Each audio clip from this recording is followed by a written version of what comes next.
Quand on fait du dropshipping, on hésite souvent à se lancer entre WordPress ou Shopify ou encore d'autres plateformes, et je pense que le comparatif entre ces deux plateformes va être vraiment intéressant.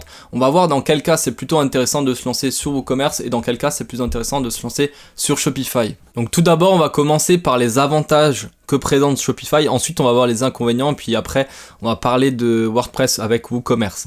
Donc premièrement, ce qu'il faut voir, c'est que Shopify, forcément, c'est plus facile à prendre en main. On dit qu'on paye la tranquillité, on va dire que vu qu'il y a un abonnement de, je crois que c'est $30 par mois, quelque chose comme ça, on paye la tranquillité, ça veut dire que on paye quelque chose qui est prêt à l'emploi, facile à utiliser. Donc pour commencer, c'est plutôt intéressant d'avoir quelque chose qui est déjà assez facile à prendre en main, et quelque chose qui est prêt à être lancé, où il y a plein d'applications qui vont être directement intégrées. Par exemple, si vous souhaitez mettre le pixel Facebook, etc., ça va être directement intégré à Facebook pour que ce soit plus facile d'utilisation. Donc ça, c'est un point très positif par rapport à Shopify. Donc en fait, on a quelque chose qui est clé en main, et puis on va avoir, alors les inconvénients de Shopify, on va avoir beaucoup de frais, puisque c'est très cher. Si on prend simplement l'abonnement, c'est ok, mais derrière vous avez donc 30, je crois que c'est à peu près 30 euros grosso modo, ou 29 euros par mois, peu importe. Et puis après vous avez quelque chose comme 2% sur les frais, enfin de frais sur les ventes.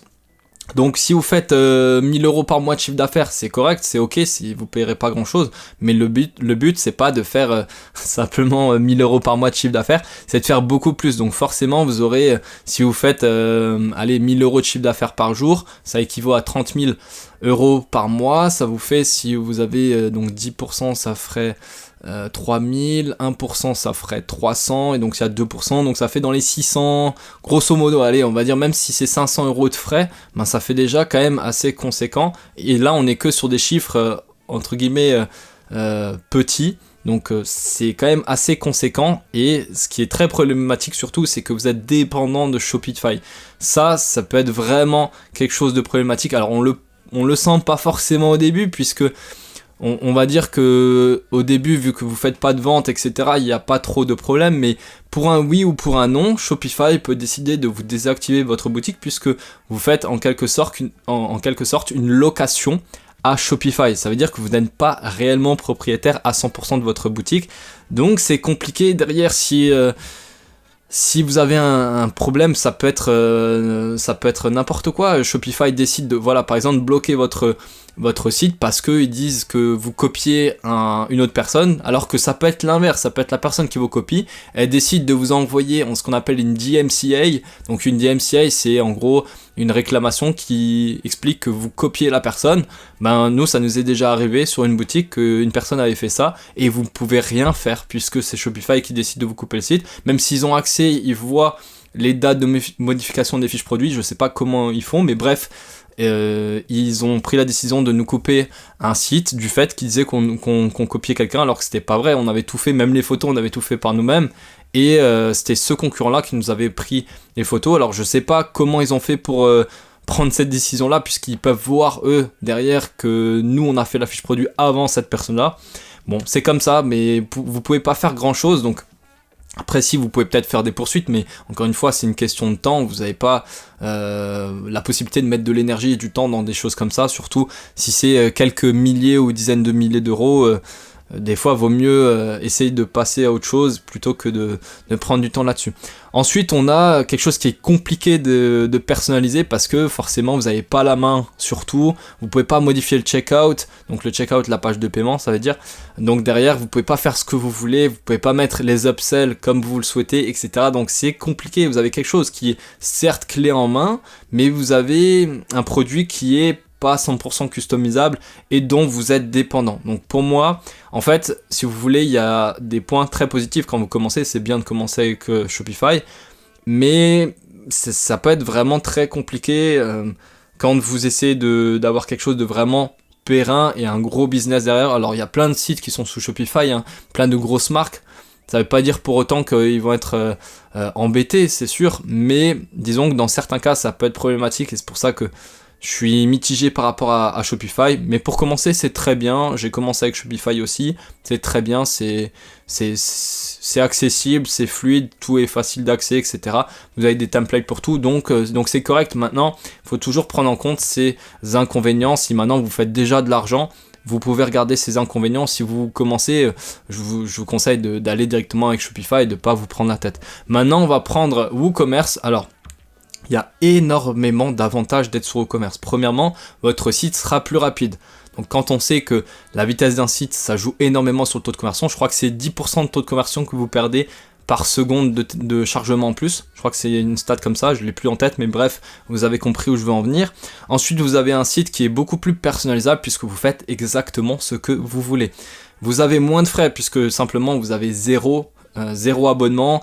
Quand je dis moins de frais, c'est parce que des fois vous pouvez avoir quelques applications qui sont payantes mais qui sont exceptionnellement intéressantes, et ça va être ridicule comme frais. Vous aurez des petits montants, quelque chose comme 50 € par an ou des choses comme ça, donc c'est vraiment très faible par rapport à Shopify. Bon, par contre, voilà, c'est plus compliqué à prendre en main, mais on y viendra juste après. Juste avant, on va parler du fait qu'on est indépendant, c'est-à-dire que le site nous appartient réellement. Vous l'hébergez chez OVH ou chez un autre hébergeur, il n'y a pas de souci, mais voilà, donc du coup votre site vous appartient et vous avez moins de chances qu'une personne fasse crasher votre site, etc. si vous faites bien attention à la sécurité, et ça c'est pas très compliqué non plus à mettre en place. Mais donc par rapport à ça, je pense que c'est intéressant de se pencher sur WordPress avec WooCommerce dès l'instant où vous faites déjà un petit peu d'argent. Après, si vous voulez pas trop vous embêter, vous pouvez rester sur Shopify, ça fonctionne bien. C'est juste que, comme je l'ai dit, il y a des inconvénients avec Shopify, à vous de voir si vous souhaitez faire le transfert entre Shopify et WooCommerce. Après, c'est vraiment une question de goût. Si maintenant, je sais qu'il y a des gens qui font énormément d'argent, qui font par exemple le million par mois et qui ont déjà tout leur process et ne veulent pas le basculer sur WooCommerce, malgré le fait qu'ils gagneraient énormément en termes de frais, en termes de taux de conversion, etc. Je comprends pourquoi ils ne voudraient pas faire ça, parce que forcément, ça fait tout un système à changer, etc. Ils ont leurs équipes. Je le comprends tout à fait, et c'est vrai que dans ces systèmes-là, ça peut être compliqué de changer. Maintenant, à vous de voir, à vous de peser le pour et le contre. Là, moi, je vous expose les avantages et les inconvénients, et puis à vous de voir ce que vous en pensez. Donc concernant les inconvénients de WooCommerce, c'est que c'est un petit peu plus compliqué à la prise en main quand vous commencez, si vous avez aucune notion en développement, mais vraiment zéro, hein, si vous ne savez pas trop comment fonctionne le e-commerce, le dropshipping, etc., aller sur Shopify, ça fait largement l'affaire.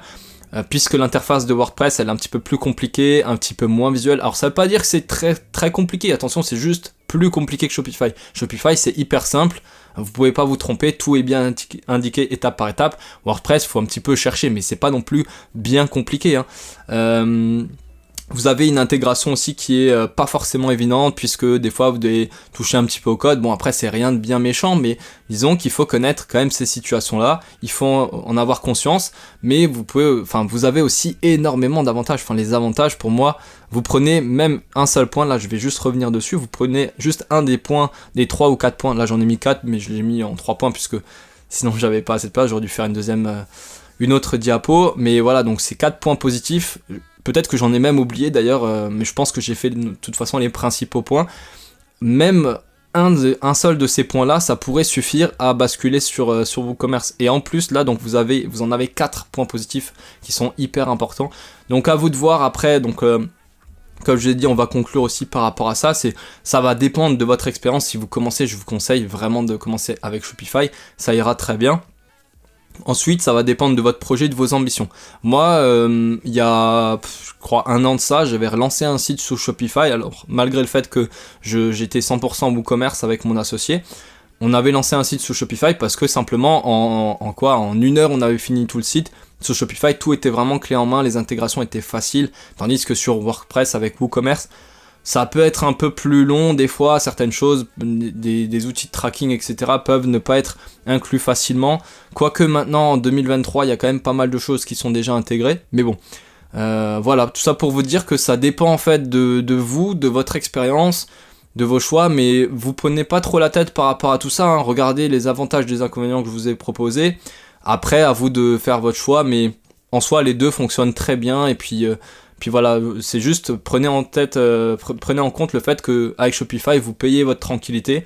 Si ça vous convient comme ça et que vous vous en fichez, on va dire, d'avoir des pertes par rapport. D'ailleurs, j'ai oublié de préciser, avec WooCommerce, vous avez un meilleur panier moyen puisque vous pouvez customiser pas mal de choses. Vous pouvez améliorer, vous avez des applications d'upsell qui sont excellentes, franchement. Donc, j'ai oublié de préciser par rapport à ça, mais c'est un point qui est encore vraiment intéressant. Donc, je pense qu'on a fait à peu près le tour au niveau des avantages et des inconvénients. C'était pour vous donner un petit peu un aperçu de tout ça. Donc j'espère que cette vidéo de comparatif entre WordPress et Shopify vous aura plu. Si c'est le cas, n'hésitez pas à la liker, à la partager avec les personnes que ça pourrait concerner. Abonnez-vous parce qu'il y aura d'autres vidéos qui vont arriver concernant le e-commerce. C'était Pierre, je vous dis à la prochaine, à plus. Ciao.